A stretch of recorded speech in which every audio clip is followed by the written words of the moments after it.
There are pros and cons, weaknesses Right. and strength on both sides. Yes. So you take the strength of both sides, combine, and you have a complete teaching. Because Theravada lack the higher teaching. Mahayana lack the basic teaching.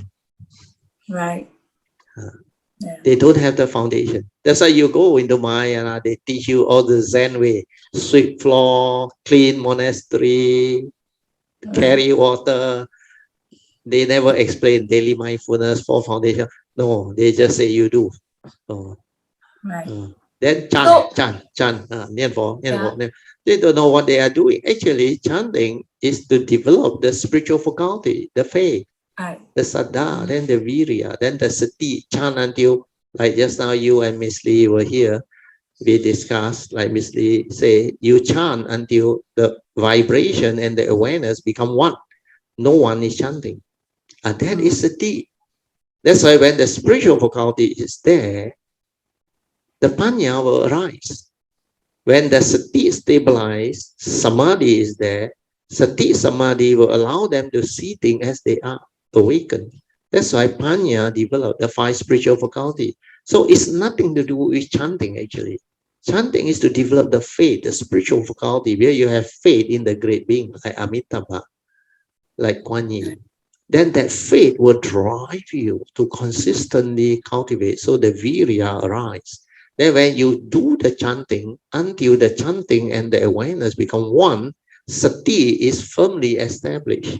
Then samadhi will be established when all this stabilize. Then with sati and samadhi, faith and virya, wisdom will arise. That's how they develop the cultivation. And without that knowing that it is the Theravada teaching, the 5 spiritual faculty becoming power, balas, that awaken them. Right. That's why a lot of Theravada, they don't understand. They go and comment. And they dare to say all this, which was very frightening. They say, Mahayana, how can it be true? Especially Pure Land teaching, they say. Chan also can become enlightened, no need to meditate. No Noble Eightfold Path, nothing. They didn't even find out about the teaching and the understanding of the teaching. Do you know the Pure Land teaching is so profound? They have the other sutta called Wu Liang Shou Jing, Amitabha's longevity sutta. That one, the teaching is very profound. They can tell you about your karmic obstruction, your cultivation obstruction. Is it? 所知障, 烦恼障. Everything you know is an obstruction. That's why knowledge binds. So under the 7 stages of purification, Theravada, the teaching is there. Ditti Visuddhi. You have to purify your view. Ditti. Then Chitta Visuddhi. You have to purify the content of consciousness. So all these are there. So without understanding, they simply comment, then they get themselves into argument, conflict, and division.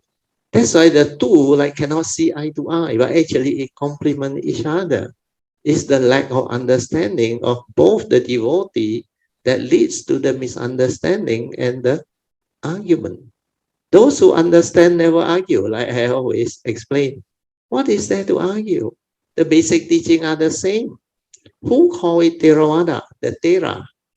Who call it Mahayana? The Mahayana practitioner. But the whole teaching comes from the essential Dhamma of the Buddha, the basic teaching of the Buddha. We started off with the Four Noble Truths and its 3 turning. And the Four Noble Truths and its 3 turning under the Mahayana is also taught, but it's not as a Dhammacakkappavattana Sutta. It's taught under a separate teaching. They call it the 3 turnings of the Four Noble Truths, San John Falun, Sisanti. So they have the Sutra of 42 section, all those things. Is all the various Theravada Sutta subdivided into many of these teachings. Some of them run no longer authentic, which I saw. But most of them are still quite well preserved. But the interpretation of it can give problem at times. So because of that, the two traditions must come together and iron out the difference and let the understanding comes in. That's why when I teach, I never want to separate them. You can come from Theravada tradition, no problem. I can also teach you. You can come from Mahayana tradition, no problem. I can also teach you. That's why in my pre-puja, I started off in Mahayana, then I end up with Theravada. Do you realize that? I pay respect to four Pusa, Namo Pensi, Sisya Muni Four. Then after that, I start Arahang, Sama Sambuddho, Bhagawa. Then I end up with all the Pali chanting, the taking of the refuge, Buddhang Saranang Gacchami, all those things. Then the 5 precepts, then we end. So from Mahayana, it ties back to Theravada. Then the teaching that I share is the same. It's the Buddha Dharma. The teaching that the Buddha had taught is not an interpretation, it's the understanding. Because the understanding is very clear. Like just now, I try to explain to you and Miss Lee why the Theravada tradition cannot progress and get stuck if they are doing thought-based meditation. Thought-based meditation is caught in the field of thought. And what is thought? Thought is basically response from memory.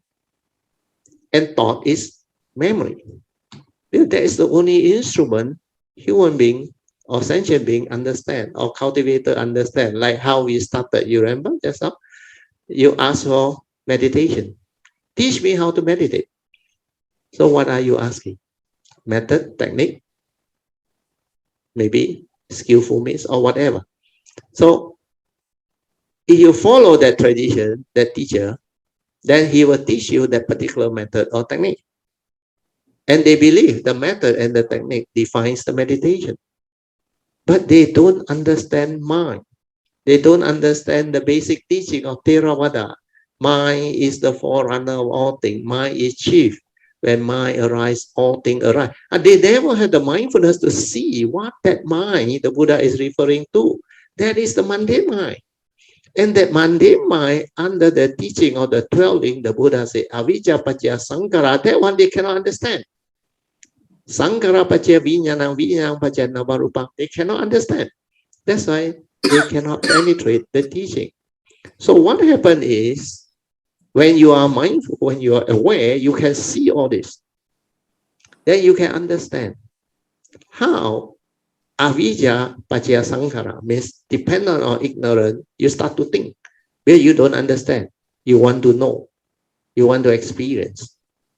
Because you reason, you analyze. So that trigger of thinking. Thinking is what?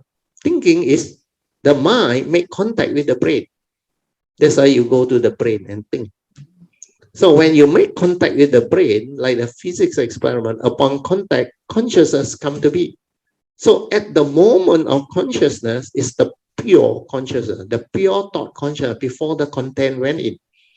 But because they are not mindful, they cannot see how the memory, through its views, opinion, and conditioning, actually created the wrong thought, the wrong view, and stir the mind, the habitual tendency, everything. Well, all these are your fear, your phobia, your insecurity, your views, opinion, and conditioning.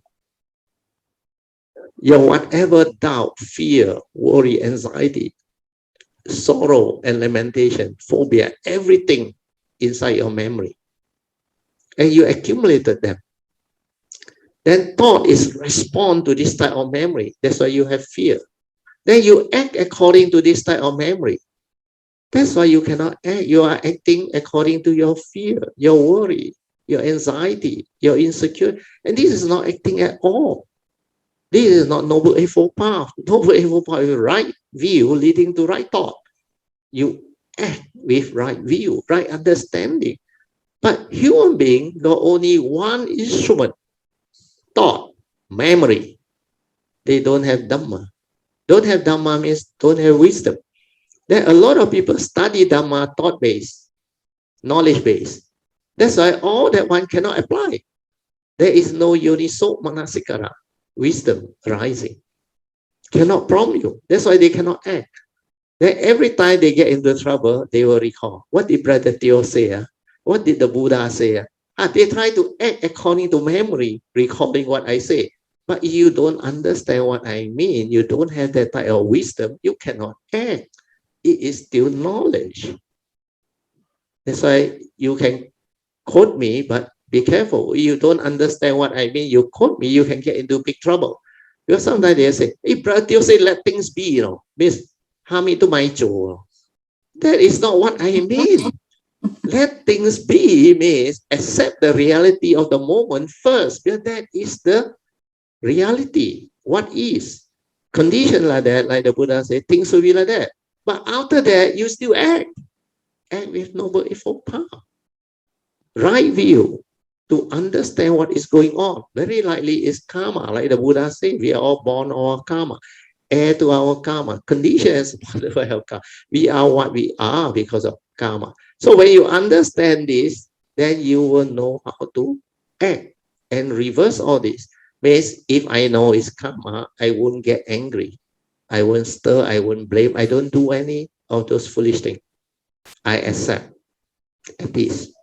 Then what must I do? I do what I have to do.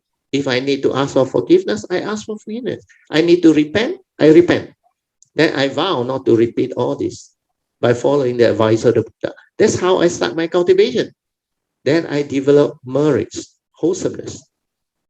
Then I invoke power of merits for causes and conditions to turn around, to progress along the path. That is what the teaching is. But it's not taught in this way anymore. It's all taught, go and do vipassana. Learn the jhana, learn the jnana, experience this, experience that, note this, note that, go retreat.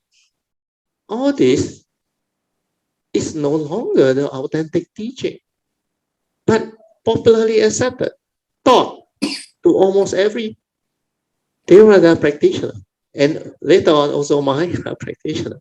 So if you go through this and you don't have the understanding, like Huineng said, to teach the Dhamma apart from the true nature, the self nature, is like teaching thought-based meditation about Mark.